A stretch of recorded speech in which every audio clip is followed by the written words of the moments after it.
Hi, నా పేరు doctor Bharadwaj. నేను CEO and chief doctor Fidicus homeopathy. ఈరోజు మనం ఒక ఇంపార్టెంట్ టాపిక్ గురించి తెలుసుకుంటాం. ఇదేంటంటే ప్రపంచంలో ఇప్పుడు లేటెస్ట్ నడుస్తున్న topic artificial intelligence. Artificial intelligence వస్తుంది, ప్రతి ఒక్క జాబు పోతుంది దానివల్ల. కొన్ని రోజుల తర్వాత మనుషుల్ని అది భూమిపై నుంచి తీసేస్తుందని చాలా అపోహలున్నాయి. సో, అసలు ఆర్టిఫిషియల్ ఇంటెలిజెన్స్ అంటే ఏంటి? ఆర్టిఫిషియల్ ఇంటెలిజెన్స్‌లో హెల్త్ కేర్‌కి అసలు ఏమవుతుంది? అసలు ఆర్టిఫిషియల్ ఇంటెలిజెన్స్ వల్ల హెల్త్ కేర్‌లో ఏం జరుగుతుంది అనేది మనము మెడికల్ సైన్స్ ప్రకారం చూసుకుందాం. ఓకే. ఇంతవరకు మీరు టెక్నికల్ పీపుల్ ఆర్టిఫిషియల్ ఇంటెలిజెన్స్ గురించి డిస్కస్ చేసింది చూస్తారు. బట్ సైంటిఫిక్ లెవెల్‌లో, బయోలాజికల్ లెవెల్‌లో ఆర్టిఫిషియల్ ఇంటెలిజెన్స్ ఎలా ఉంటుందని మనము దీనిలోంచి చూద్దాం. సో, టాపిక్ వచ్చి introduction to health care artificial intelligence. Okay. First మనం దీని గురించి తెలుసుకోవాలి అంటే మనకు కొన్ని ఇంపార్టెంట్ టాపిక్స్ అనేవి తెలియాలన్నమాట. అవి ఏంటి అంటే ఫస్ట్‌ది మనము హ్యూమన్ బీయింగ్స్‌లో, అనిమల్స్‌లో, మెషిన్స్. ఓకే. మనం హ్యూమన్ బీయింగ్స్‌ని, అనిమల్స్‌ని, మెషిన్స్‌ని కంపేర్ చేద్దాం ఇప్పుడు. మెషిన్స్ అంటే కంప్యూటర్స్, ఏఐ అనమాట. ఒక మనిషికి 3 లెవెల్స్ ఉంటాయి. Physical level. ఫిజికల్ లెవెల్ అంటే వాడు ఎంత హైట్ ఉన్నాడు, ఎంత వెయిట్ ఉన్నాడు, ఎంత బలం ఉంది, ఏం చేయగలడు అని. Physiological level. ఫిజియోలాజికల్ లెవెల్ అంటే ఒక మనిషి డైజెషన్ ఎట్లుంది, రెస్పిరేషన్ ఎట్లుంది, ఫిజియోలాజికల్‌గా ఎలా ఉంది, ఆహ్, ఆహ్, డైజెషన్ ఎలా ఉంది, అదేవిధంగా ఎక్స్‌క్రీషన్ ఎలా ఉంది. అది ఆ లెవెల్‌లో మనం ఏఐ ఎలా పనిచేస్తుందో చూద్దాం. అదేవిధంగా సైకలాజికల్ లెవెల్. సైకలాజికల్ లెవెల్ అంటే సైకాలజీ ప్రకారం దీంట్లో డిఫరెంట్ స్టెప్స్ ఉంటాయి మళ్ళీ. సైకాలజీలో బేసిక్ 3 పిల్లర్స్‌ని మనం ఏమంటామంటే ఎమోషన్స్, బిహేవియర్, కాగ్నిషన్ అంటాం. ఈ ఎమోషన్స్, బిహేవియర్, కాగ్నిషన్ కాకుండా మనకు మోటివేషన్, పర్సనాలిటీ అండ్ వేరేవన్నీ ఉంటాయి. సో, అసలు ఆర్టిఫిషియల్ ఇంటెలిజెన్స్ ఈ లెవెల్స్‌లో హ్యూమన్ బీయింగ్స్‌ని ఏం చేస్తుందో చూద్దాం. First physical level. Physical level అంటే ఫిజికల్‌గా మనిషి కంటే ఎక్కువ పనులు చేయగలిగే జంతువులు ఏమన్నా ఉన్నాయా? మెషిన్స్ ఏమన్నా ఉన్నాయా చూద్దాం. ఫిజికల్ లెవెల్ అంటే ఓన్లీ స్ట్రక్చరల్‌గా, ఫిజికల్‌గా అంటే బలం ప్రకారం ఏమున్నాయో చూద్దాం. ఓకే. ఫస్ట్ అనిమల్స్‌లో ఏమున్నాయో చూద్దాం. అనిమల్స్‌లో స్కిల్ తీసుకోండి. పర్టిక్యులర్ స్కిల్ చెట్లెక్కడం స్కిల్. మనుషుల కంటే కోతులు బాగా చెట్లెక్కుతాయి. రైట్? సో, అంటే మనిషి కంటే ఫిజికల్‌గా మంచి ఫిజికల్ ఎబిలిటీ ఉన్నది కోతనమాట. మనిషి కంటే బాగా ఎక్కగలదు. నెక్స్ట్ ఎబిలిటీ వచ్చి స్ట్రెంగ్త్. స్ట్రెంగ్త్ అంటే బలం. మనిషి కంటే ఏనుగుకి ఎక్కువ బలం ఉంది కదా! అంటే మనిషి కంటే ఎక్కువ బలమున్న జంతువులున్నాయి. నెక్స్ట్ వచ్చి స్పీడ్. మనిషి కంటే స్పీడ్‌గా పరిగెత్తగల జంతువులున్నాయి. చీటా మనిషి కంటే స్పీడ్‌గా పరిగెత్తగలుగుతుంది.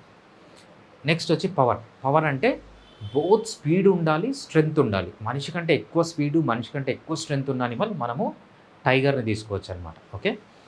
ఇవన్నీ మనం ఇంకా ఫిజికల్ లెవెల్‌లోనే ఉన్నాం. Next hypertrophy. మనిషి కంటే ఎక్కువ కండలున్న జంతువు ఏదుంది? గొరిల్లా. గొరిల్లాని చూస్తే మనిషి కంటే ఎక్కువ కండలు ఉంటుందనమాట. అది హైపర్ట్రోఫీ. నెక్స్ట్ ఏంటంటే లోకల్ ఎండ్యూరెన్స్. లోకల్ ఎండ్యూరెన్స్ అంటే పర్టిక్యులర్ పాయింట్‌లో బాగా మజిల్ స్ట్రెంగ్త్ ఉన్నదాన్ని లోకల్ ఎండ్యూరెన్స్ అంటాం. మనం డాంకీని తీసుకున్నామనుకోండి, దాని బ్యాక్ మజిల్స్ మనిషి బ్యాక్ మజిల్స్ కంటే చాలా స్ట్రెంగ్త్ ఉంటాయి. అందుకే అది ఆ పర్టిక్యులర్ మజిల్ గ్రూప్‌లో మనిషి కంటే ఎక్కువ ఉందంటే గాడిదకి ఎక్కువ ఉంటుందనమాట. అదేవిధంగా లాంగ్ డ్యూరేషన్ ఎండ్యూరెన్స్ అంటే చాలా దూరం నడవగలది, పరిగెత్తగలది మనిషి కంటే ఏదంటే క్యామెల్. క్యామెల్ కొన్ని వందల కిలోమీటర్లు మనిషి కంటే ఎక్కువ బాగా నడవగలదనమాట. ఇంకోటేంటంటే mid duration endurance. Mid duration endurance అంటే 8 మినిట్స్ గ్యాప్‌లో మనిషి కంటే ఫాస్ట్‌గా ఏదన్నా పరిగెత్తగలదు. 8 మినిట్స్ మనిషి కంటే ఫాస్ట్‌గా పరిగెత్తగలిగే జంతువులు ఉన్నాయి. దాంట్లో బెస్ట్ ఎగ్జాంపుల్ వచ్చి డీర్ అనమాట. డీర్‌ని తీసుకుంటే. ఇంకోటేంటంటే short duration endurance. Short duration endurance అంటే వితిన్ 1 మినిట్ మనిషి కంటే ఫాస్ట్‌గా చేయగలది ఏదన్నా ఉందంటే హార్స్. ఇవన్నీ ఫిజికల్ ఎబిలిటీస్. స్ట్రెంగ్త్ గానీ, స్కిల్ గానీ, స్పీడ్ గానీ, పవర్ గానీ, hypertrophy, local endurance, long duration endurance, mid duration endurance, short duration. ప్రపంచంలో ఇవి మనిషి కంటే బాగా చేయగల జంతువులు ఆల్రెడీ ఉన్నాయి. ఇక్కడ ప్రాబ్లమ్ లేదు. నెక్స్ట్ ఏంటంటే మనము మనిషి కంటే ఎక్కువగా టాలెంట్ ఉన్న మెషిన్స్ ఏమన్నా ఉన్నాయో చూద్దాం. మెషిన్స్‌కొచ్చేటప్పటికి మనిషి కంటే ఫాస్ట్‌గా కార్ ఎళ్తుంది. రైట్? మనిషి కంటే ఎక్కువ స్ట్రెంగ్త్ గానీ, ఈ జేసీబీలకి వీటికంటే ఉంటుంది. సో, మనిషి కంటే ఫిజికల్‌గా బెటర్ అయిన జంతువులు ఉన్నాయి. ఫిజికల్‌గా బెటర్ ఉన్న మెషిన్స్ ఉన్నాయన్నమాట. ఓకే. సో, మనిషి కంటే సుపీరియర్ జంతువులు ఉన్నాయి. ఫిజికల్ ఎబిలిటీస్‌లో మనిషి కంటే సుపీరియర్ మెషిన్స్ గూడా ఉన్నాయన్నమాట. నెక్స్ట్ ఏంటి? ఫిజియాలజీ. ఫిజియాలజీ అంటే మన ఫంక్షన్, బాడీ ఫంక్షన్. సో, అనిమల్స్‌కెళ్దాం. మనిషి కంటే ఎక్కువ ఫిజియోలాజికల్ ఎబిలిటీ ఉన్న అనిమల్స్ ఉన్నాయంటే తీసుకోండి. మీరు ఏ ఫిజియోలాజికల్ ఇంటిగ్యుమెంటరీ సిస్టమ్ మనిషి కంటే బెటర్ స్కిన్ ఉన్నాయి. ఓకే. లోకోమోటర్ సిస్టమ్, మనిషి కంటే మంచి మజిల్స్, మంచి బోన్స్ ఉన్న జంతువులు ఉన్నాయి. ఓకే. గ్యాస్ట్రో ఇంటెస్టైనల్ సిస్టమ్, మనిషి కంటే బెటర్ డైజెషన్ ఉన్న జంతువులు ఆల్రెడీ ఉన్నాయి. రెస్పిరేటరీ సిస్టమ్, మనిషి కంటే మంచి రెస్పిరేటరీ సిస్టమ్ ఉన్న జంతువులు ఆల్రెడీ ఉన్నాయి, మనిషి కంటే బెటర్. కార్డియోవాస్కులర్ సిస్టమ్, మనిషి కంటే మంచి కార్డియోవాస్కులర్ సిస్టమ్ ఉన్న జంతువులు ఉన్నాయి. యూరినరీ సిస్టమ్ ఉన్నాయి. అదేవిధంగా రీప్రొడక్టివ్ సిస్టమ్, మనిషి కంటే బాగా రీప్రొడక్షన్ చేయగలిగే అనిమల్స్ ఉన్నాయి. నర్వస్ సిస్టమ్, మనిషి కంటే మంచి నర్వస్ సిస్టమ్ ఉన్న అనిమల్స్ ఉన్నాయి. లింఫాటిక్ సిస్టమ్, అదేవిధంగా ఎండోక్రైన్ సిస్టమ్, ఏ సిస్టమ్ అన్నా తీసుకోండి, మనిషి కంటే బెటర్గా చేయగలిగే జంతువులు ఆల్రెడీ ఉన్నాయి. నెక్స్ట్ మిషన్కి వద్దాం. ఫిజియలాజికల్ ఎబిలిటీస్ ఉన్న మిషన్స్ ఏమున్నాయి? ఓకే, మనం చూసుకున్నట్టయితే డిఫరెంట్ ఉన్నాయన్నమాట. ఆర్టిఫిషియల్ స్కిన్ ఉంది మనకు. ఓకే, ఆర్టిఫిషియల్ స్కిన్ ఉంది. ఆర్టిఫిషియల్ జాయింట్స్, మనిషి జాయింట్స్ కంటే బాగా స్ట్రెంత్గా ఉంటాయి, ఎక్కువ మొబిలిటీ ఉంటుంది. అదేవిధంగా ఆర్టిఫిషియల్ ప్యాంక్రియాస్ మనిషికి చచ్చిపోయింది అనుకోండి, ఏదైనా ప్రాబ్లం వచ్చి ఆర్టిఫిషియల్ ప్యాంక్రియాస్ ఉంది. అదేవిధంగా artificial lungs, artificial hearts, artificial ice ఉన్నాయి. ఓకే, ఆర్టిఫిషియల్ కిడ్నీస్ ఉన్నాయి, ఆర్టిఫిషియల్ పెన్నీస్ ఉంది, ఆర్టిఫిషియల్ కిడ్నీస్ ఉన్నాయి. అదేవిధంగా ఆర్టిఫిషియల్ బ్రెస్ట్ ఇంప్లాంట్స్ అన్నీ ఉన్నాయంట. మనిషి కంటే ఫిజియలాజికల్ ఎబిలిటీస్లో మంచిగా ఉన్న మిషన్స్ కూడా ఆల్రెడీ ఉన్నాయి.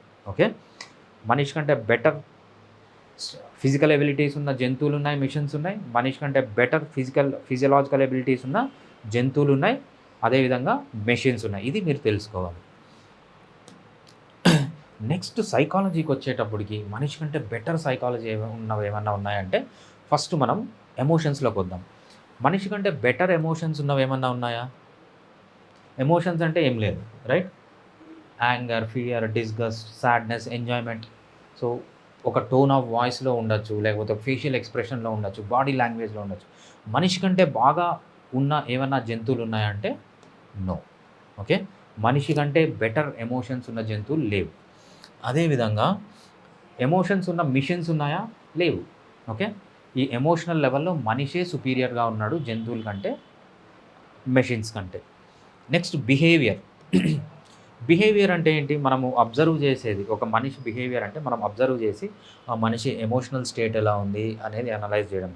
మనకు బిహేవియర్లో చాలా రకాలు ఉంటాయి. మనకు overt behaviour, voluntary behaviour, involuntary behaviour, innate behaviour, learned behaviour, అదేవిధంగా normal behaviour, abnormal behaviour, central nervous system control, peripheral nervous system control. అంతేకాకుండా classically conditioned, operationally conditions, observational behaviour, individual behaviour, social behaviour, adaptive behaviour, maladaptive behaviour. ఏ behaviour అన్నా తీసుకోండి, మనిషి కంటే better behaviours ఉన్న జంతువు లేదు. అదేవిధంగా మనిషి కంటే బెటర్ బిహేవియర్స్ ఉన్న ఒక అనిమల్ కూడా లేదా, జంతువు లేదు. అదేవిధంగా మిషన్ కూడా లేదనమాట. Okay, next other mental process ఏంటి? మనిషి కంటే మోటివేషన్ ఉన్న జంతువులు లేవు, మనిషి కంటే మోటివేషన్ ఉన్న మిషన్స్ కూడా లేవు. ఓకే, ఇవన్నీ ఒక ఎత్తు అయితే ఆర్టిఫిషియల్ ఇంటెలిజెన్స్ అంటే ఏంటంటే, it is not emotions, it is not behaviour, it is not motivation are personality.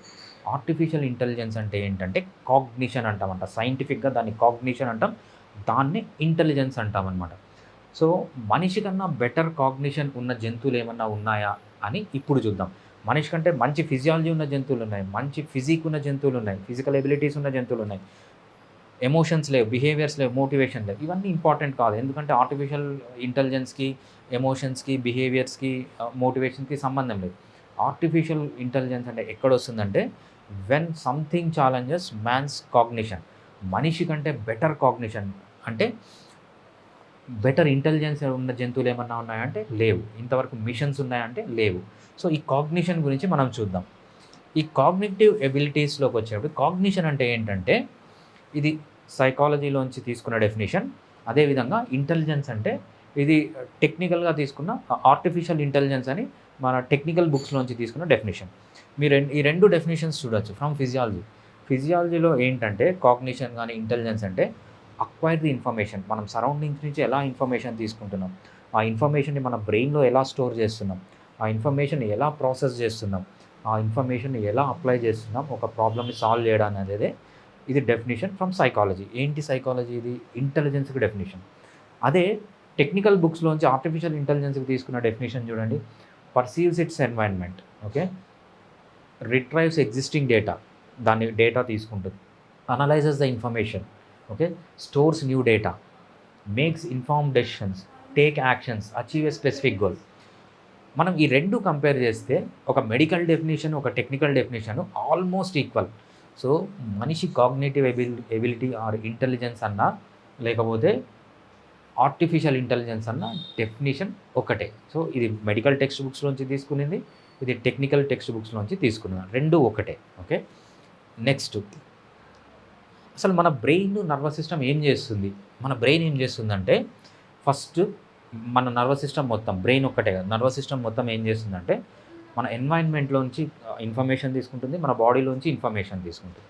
Information తీసుకొని ఏం చేస్తుంది? Compares and contrast with existing information. Already ఉన్న ఇన్ఫర్మేషన్‌తో కంపేర్ చేస్తుందనమాట. ప్రాసెస్ ద ఇన్ఫర్మేషన్, కొత్త ఇన్ఫర్మేషన్‌ని ప్రాసెస్ చేస్తుంది, stores the new information, removes the old information and takes decision అనమాట. ఇది మన నర్వస్ సిస్టమ్ చేసే పని. ఈ నర్వస్ సిస్టంలో మీరు ఇక్కడ చూడండి, మనకు 5 పార్ట్స్ ఉంటాయి, 5 మేజర్ పార్ట్స్. దాన్ని ఏమంటామంటే టీలెన్సెఫలాన్ అంటాం, డయన్సెఫలాన్ అంటాం, మీసెన్సెఫలాన్ అంటాం, మీటెన్సెఫలాన్ అంటాం, మైలెన్సెఫలాన్ అంటాం. ఓకే. ఇవి మన 5 పార్ట్స్ నర్వస్ సిస్టంలో.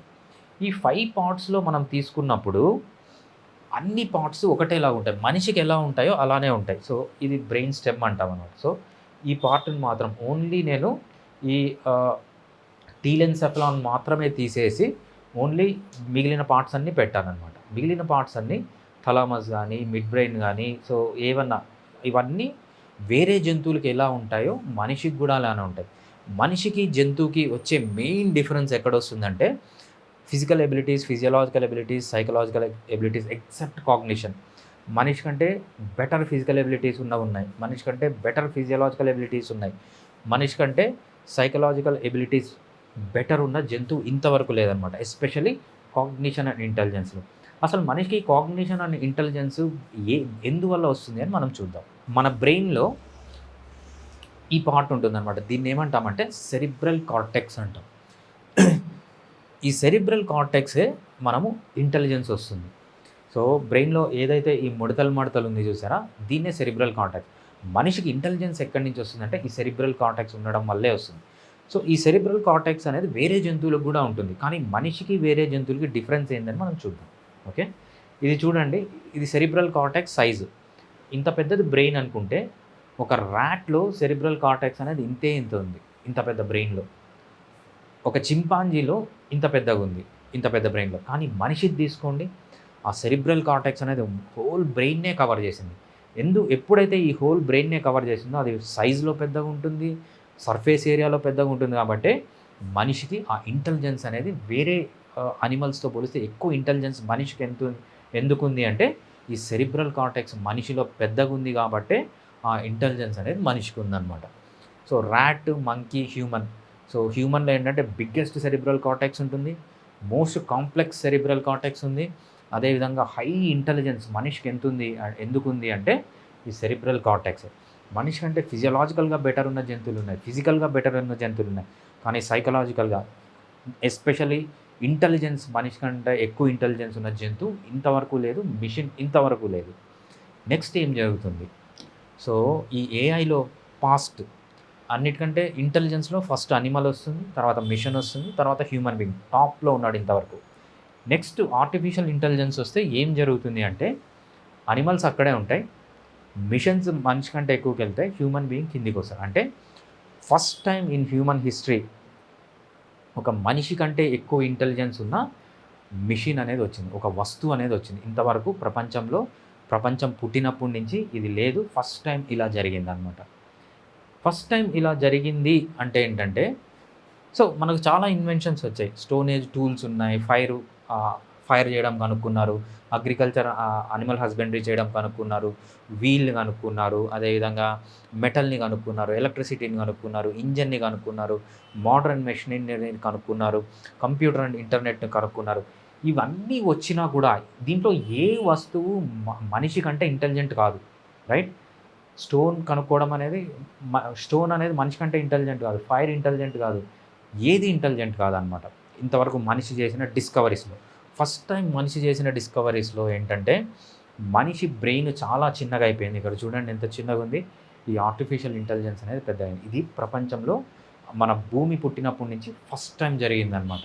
దీన్నే మనం ఏమంటే ఆర్టిఫిషియల్ ఇంటెలిజెన్స్. మనిషి పుట్టి 3,50,000 ఇయర్స్ అయింది. అంటే కోతి నుంచి మనిషిగా వచ్చింది. ఇంతవరకు మనిషి కంటే ఎక్కువ ఇంటెలిజెన్స్ ఉన్న జంతువు గానీ, వస్తువు గానీ ప్రపంచంలో లేదు. ఫస్ట్ టైం వచ్చిందనమాట. మన ఇంటెలిజెన్స్‌ని ఛాలెంజ్ చేసి, మన ఇంటెలిజెన్స్ థ్రెటన్ చేసే first artificial intelligence. Can human control artificial intelligence అనేదే ఇప్పుడు క్వెషన్ అనమాట. అసలు ఏం జరగబోతుంది? వితిన్ 10 ఇయర్స్‌లో ఏం జరగబోతుంది ఆర్టిఫిషియల్ ఇంటెలిజెన్స్ వల్ల? మోర్ దాన్ 10 ఇయర్స్‌లో ఏం జరగబోతుంది అని మనం ఇప్పుడు చూద్దాం. 10 ఇయర్స్ లోపల ఏమవుతుందంటే, those who can create and manage AI agents, ఎవరికి జాబ్స్ ఉంటాయంటే, ఎవరైతే ఏఐ ఏజెంట్స్ని క్రియేట్ చేస్తారో లేకపోతే వాటిని మేనేజ్ చేయగలుగుతారో వాళ్ళ జాబ్స్ మాత్రం ఉంటాయి. మిగిలిన వాళ్ళకందరికీ జాబ్స్ అనేవి పోతాయన్నమాట. Those who can guide AI agents to accomplish a particular task, ఎవరన్నా ట్రైన్ అయ్యి ఏఐ ఏజెంట్స్తో పని చేయించగలిగే వాళ్ళు ఉంటే వాళ్ళ జాబ్స్ కూడా ఉంటాయన్నమాట. ఒకటి ఏఐ తయారు చేసేవాళ్ళు, వాళ్ళు దాన్ని మెయింటైన్ చేసేవాళ్ళు. నెక్స్ట్ ఏఐతో పని చేయించగలిగే వాళ్ళ జాబ్స్ కూడా ఉంటాయి. Those who can perform the task that AI cannot perform. For example, మనకు మొన్ననే గ్రాండ్ ఫాదర్ ఆఫ్ ఏఐ ఏం చెప్పారంటే, ప్రపంచంలో లాస్ట్ పోయే జాబ్ ఏంటంటే ప్లంబింగ్ అంట. ప్లంబింగ్ ఒక ఆర్టిఫిషియల్ ఇంటెలిజెన్స్ చేయలేని పని ప్రపంచంలో ఏది అంటే ప్లంబింగ్. సో అందరినీ ఆయన grand father of artificial intelligence, Nobel prize కూడా వచ్చింది. ఆయనే చెప్పారనమాట మొన్న లాస్ట్ వీక్ ఒక పోడ్కాస్ట్లో. ప్రతి ఒక్కరు ప్లంబింగ్ నేర్చుకోండి, ప్లంబింగ్ నేర్చుకుంటే మీ జాబ్ ఎక్కడికి పోదు, ప్లంబింగే ఆర్టిఫిషియల్ ఇంటెలిజెన్స్ చేయలేనిది, మిగిలిన అన్ని పనులు ఆర్టిఫిషియల్ ఇంటెలిజెన్స్ చేస్తుంది అని చెప్పారన్నమాట. సో అది డాక్టర్ కానీ, నర్సు కానీ, ఎవరన్నా కూడా, హెల్త్ కేర్ కానీ ఎవరన్నా కూడా ఏఐని క్రియేట్ చేయగలగాలి, ఏఐని మెయింటైన్ చేయగలగాలి, లేకపోతే ఏఐతో పని చేయించగలగాలి, లేకపోతే ఏఐ చేయలేని పని చేయగలగాలి. మనం మెడికల్ ఫీల్డ్లో ఏఐ చేయలేని పని అంటూ ఏది లేదు, అన్నీ చేయగలుగుతాం. సో డాక్టర్స్ కానీ, నర్సెస్ కానీ, ఎవరైతే మెడికల్ ఫీల్డ్లో ఉంటారో కంపల్సరీ ఏఐ నేర్చుకోండి, ఏఐతో క్రియేట్ చేయడం నేర్చుకోండి, లేకపోతే ఏఐని మెయింటైన్ చేయడం నేర్చుకోండి, లేకపోతే ఏఐతో పని చేయించడం నేర్చుకోండి. అప్పుడే మీకు 10 ఇయర్స్ లోపల జాబ్ ఉంటుంది. 10 ఇయర్స్ తర్వాత ఏం జరుగుతుంది? ఈవెన్చువల్లీ ఇప్పుడున్న స్టాటిస్టిక్స్ ప్రకారం ఫైనల్గా ఏఐ చేయలేని పని అంటూ ఉండదు. అన్ని పనులు ఏఐ చేస్తుంది. అసలు మనిషికి జాబే ఉండదన్నమాట. ఫైనల్గా వీళ్ళు ఏం చెప్తారంటే, ఏఐ అనేది హ్యూమన్ రేస్నే డిస్ట్రాయ్ చేస్తుంది దాన్ని కంట్రోల్ చేయకపోతే. బట్ పాజిటివ్గా ఉండండి, హ్యూమన్ బీయింగ్స్ అనే వాళ్ళు ఏఐని కంట్రోల్ చేస్తారని ఒక పాజిటివ్ ఉద్దేశంలో ఉండండి ప్రతి ఒక్కరు. బట్ యాజ్ ఆఫ్ నౌ ఏం చెప్తారంటే, ఆఫ్టర్ 10 ఇయర్స్ హ్యూమన్ బీయింగ్స్ మొత్తం ఈ ఏఐ వైప్అవుట్ చేస్తుంది అని కూడా మనకున్నాయి. బట్ ఎన్ని ఛాలెంజెస్ వచ్చినా హ్యూమన్ బీయింగ్స్ సర్వైవ్ అవుతారని మనము హిస్టరీ చూసాం. మళ్ళీ అదే రిపీట్ అవుతుంది అనుకుందాం. ఓకే, మీరు ఏం యాక్షన్ తీసుకోవాలి? సో హెల్త్ కేర్ ఇండస్ట్రీలో ఉన్న వాళ్ళు ఏం చేసుకోండి? ఫస్ట్ ఏఐని నేర్చుకోండి. బిల్డ్ హెల్త్ ఏఐ అంటే ఏఐ ఏజెంట్స్ని తయారు చేయడం నేర్చుకోండి. ఒక్కసారి ఏజెంట్స్ని తయారు చేసిన తర్వాత ఆ ఏజెంట్స్ని మెయింటైన్ చేయడం నేర్చుకోండి. సో ఏఐతో పని చేయించడం నేర్చుకోండి. మాస్టర్ ఏఐ హెల్త్ కేర్లో ఉన్న ప్రతి ఒక్కరు కంపల్సరీ ఆర్టిఫిషియల్ ఇంటెలిజెన్స్ అనేది నేర్చుకోవాలి. Do something that AI cannot do. AI చేయలేని పని మీరు చేయండి. ఏదన్నా ఉందా ఏఐ చేయలేని పని అంటే, యాజ్ ఆఫ్ నౌ నథింగ్. ఏ పనన్నా వితిన్ 10 ఇయర్స్ ఏఐ అనేది చేయగలదన్నమాట.